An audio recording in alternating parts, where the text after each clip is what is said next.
bien, l'administration Biden se prépare à d'autres options vis-à-vis de l'Iran, en coopération avec ses alliés dans la région, en particulier Israël, mais également les pays du Golfe, face justement à un Iran qui ne négocie à Vienne uniquement pour lever les sanctions, mais pas pour mettre fin ou pour suspendre en tout cas son programme nucléaire.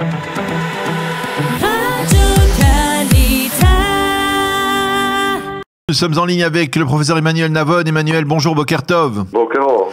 Alors, la visite de Benny Gantz n'était pas apparemment annoncée. Elle a été révélée une fois que le ministre de la Défense est arrivé à Manama. Quels sont les enjeux d'une telle visite dans la conjoncture actuelle où on voit de multiples visites plus ou moins historiques, comme celle du président de l'État il y a 2 jours dans les Émirats? Quel est l'enjeu de cette visite, en particulier avec le Bahreïn? Alors, cela montre d'abord ces visites que ces deux États sunnites du Golfe, les Émirats arabes unis et le Bahreïn, veulent véritablement non seulement normaliser leurs relations avec Israël, mais transformer ces relations en une véritable coopération sécuritaire, militaire. Il ne s'agit pas uniquement d'accords diplomatiques, mais d'aller beaucoup plus loin dans la lutte commune contre la menace iranienne. Et cela confirme effectivement que telle est bien l'intention de ces deux pays. Ça veut dire que le Bahreïn, on va dire peut-être contrairement aux Émirats, a définitivement décidé de jouer la carte israélienne et de ne pas essayer un rapprochement ou une tentative d'approche avec l'Iran comme l'ont fait les Émirats il y a quelques semaines. Le Bahreïn est résolument aux côtés d'Israël pour faire face à cette menace du nucléaire iranien? Je pense que oui, et n'oubliez pas que le Bahreïn est un tout petit pays qui est proche physiquement, géographiquement de l'Iran et qui se sent menacé, et qui voit bien le retrait américain partiel du Proche-Orient, qui sait que la plus grande puissance militaire de la région et qui est capable de se mesurer à l'Iran, c'est Israël. Donc je pense que du point de vue du Bahreïn, il a là effectivement une décision stratégique. Quel genre d'accord de coopération va être signé aujourd'hui? C'est un accord surtout essentiellement sur des échanges en matière de renseignement, ou alors même on peut envisager qu'Israël fournisse au Bahreïn par exemple des systèmes de protection antimissiles? Alors il va y avoir d'abord un système d'échange de renseignements. Il va y avoir, comme vous l'avez dit, également des livraisons israéliennes de haute technologie militaire au Bahreïn et également des exercices communs, en particulier des exercices aériens communs entre les deux armées.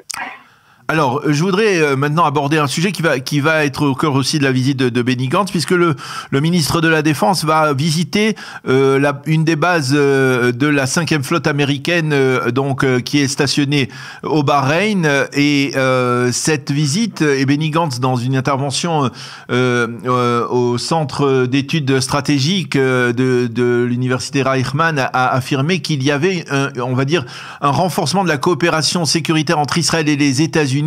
Et cela intervient après que l'on ait annoncé qu'il y a quelques jours, un haut fonctionnaire du secrétariat d'État à la défense américain avait participé à une manœuvre, on va dire à une sorte de simulation d'un raid qui pourrait être un raid israélien sur des positions iraniennes. Il y a effectivement aujourd'hui une coopération plus accrue en matière sécuritaire entre l'administration Biden et Israël? Je n'irai pas plus accru par rapport à l'administration Trump.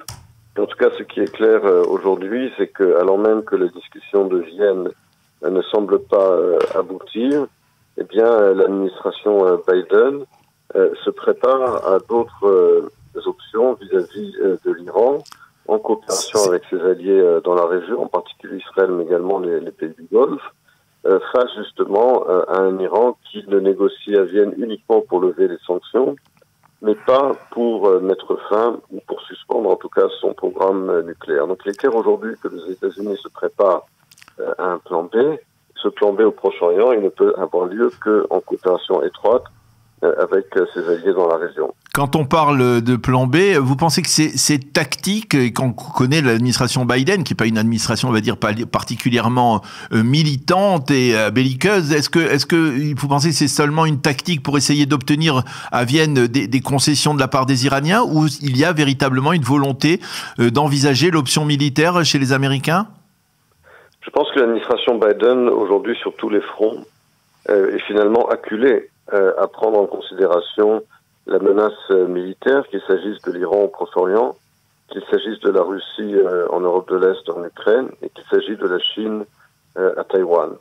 Je pense que effectivement la préférence de l'administration Biden eût été de ne pas utiliser la force, et comme je l'ai dit, elle y est de plus en plus acculée dans ces trois fronts que sont Taïwan, l'Ukraine et l'Iran.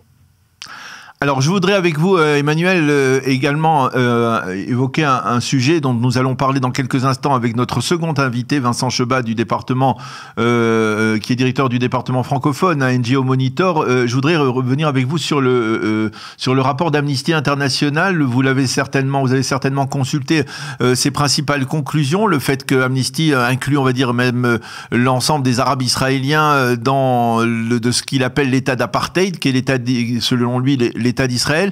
La terminologie utilisée dans ce rapport, qu'est-ce que cela vous inspire? Quelle est votre réaction, vous, après avoir consulté, on va dire, les grandes lignes de ce rapport? Il est très clair que le but de ce rapport, ce n'est pas de critiquer telle ou telle politique israélienne dans les implantations, c'est de délégitimer l'existence même de l'État d'Israël. C'est très clairement l'intention de ce rapport qui décrit l'existence même d'un État-nation juif comme quelque chose d'immoral et de délétère. Donc, d'après ce rapport, le fait même qu'Israël se soit défini dans sa déclaration d'indépendance comme un État juif constitue finalement un acte d'apartheid.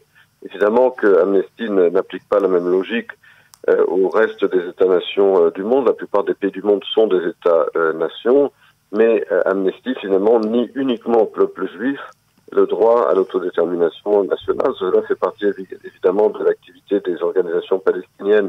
Il faut bien comprendre, pas seulement dans le domaine juridique, dans les instances telles que la Cour pénale internationale, mais également l'utilisation à la fois de la majorité automatique à l'Assemblée générale de l'ONU et au Conseil des droits de l'homme, mais également d'organisations telles qu'Amnesty International et Human Rights Watch, qui se parent d'une certaine respectabilité du fait même que ce sont des organisations non gouvernementales, mais qui en réalité participent à ces manipulations politiques. Donc il est très important que l'État d'Israël combatte fermement ce genre de rapports et d'organisations, dont le but n'est pas de critiquer telle ou telle politique, mais justement de décrire l'existence même d'un État-nation juif comme une abomination à laquelle il faut mettre fin. C'est la tactique des organisations aujourd'hui palestiniennes, et c'est là-dessus que l'État d'Israël aujourd'hui, que le ministère israélien des Affaires étrangères doit se battre. Alors justement, comment le ministère doit réagir à votre avis à ce genre de rapport? Il y a des moyens très concrets d'essayer de modifier cette tendance? Je pense d'abord qu'il faut, c'est pas seulement le ministère, vous avez rappelé le NGO Monitor qui fait également un excellent travail, c'est d'abord de révéler, de bien montrer que les organisations non gouvernementales telles qu'Amnesty International, qui dans le passé étaient effectivement des organisations qui défendaient les droits de l'homme, aujourd'hui sont devenues des organisations politiques qui collaborent avec les mouvements islamistes et les mouvements d'extrême gauche, qui est un phénomène que nous connaissons bien en Europe. Et il faut révéler au public la vérité sur ces organisations qui utilisent et qui manipulent des concepts tels que les droits de l'homme et les libertés individuelles pour en fait mener des combats politiques. Ça commence avec Israël et avec l'État-nation du peuple juif, et ça se propage ensuite aux pays occidentaux et aux démocraties libres. On le voit très bien au Conseil des droits de l'homme des Nations Unies, où il y a encore quelques jours, eh bien, la Corée du Nord félicitait, n'est-ce pas, le régime syrien pour sa protection des droits de l'homme. C'est ça la réalité aujourd'hui des Nations Unies et des organisations non gouvernementales, et cette vérité, il faut la dire. Eh bien, merci beaucoup, professeur Emmanuel Navon, d'avoir accepté de répondre à nos questions sur ces développements à la fois sécuritaires et diplomatiques. Merci d'avoir été avec nous. Bonne journée, à bientôt. Bonne journée.